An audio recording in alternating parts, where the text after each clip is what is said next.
最近啊，今日吼，留意咧儿童节目吼，来创作嘅咧儿歌呢。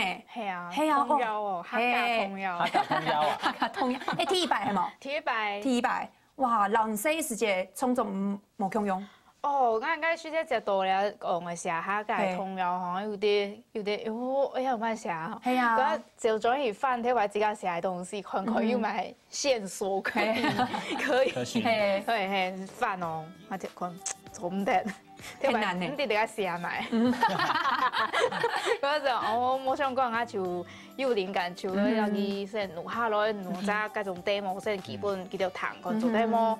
其實啊，首歌曲係第二擺嘅是這樣過關嘅，第一擺係寫幾多次到較冇，較做雜簡單啲啦，因為第一擺寫下好彈個有啲難吐出來，之後就有啲突然間就有啲旋律出現咧，出現實留下來之後，講嘅就先做一個簡單嘅 demo，基本就彈，就哦做得打簡單那樣嘅，喺歌詞嘅部分就會之後這樣寫上去。哦，嗰首係先有一曲就出嘅。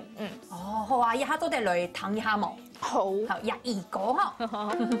有首歌按到叮咚，就講小朋友編好嘅時節，我耳也冇下了，叮咚叮咚，叮咚叮咚，講就對木度彈到叮咚叮咚，依來咧，係非常簡單。好，依來叮咚叮叮叮，愛唱叮咚叮叮叮，一天的事容都來了，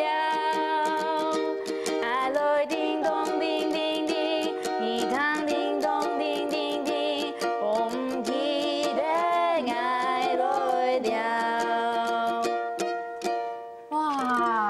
彈起來吼，雖然吼也旋律啦，彈起來當簡單吼。不過，家家有彈到也兒歌吼，正經流行歌係冇強用嘅吼。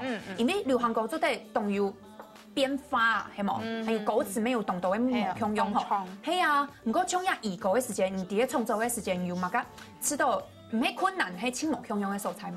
哦，冇強用嘅就係啲歌詞啊，因為簡單。簡單。歌詞到歌曲都會簡單，兩者都會簡單，因為用到。比如講，較記起來較好記啊，好記又好學，因為彈過一遍、兩遍、三遍，按演唱強用嘅東西，人就會自然記起來嘅，係啊。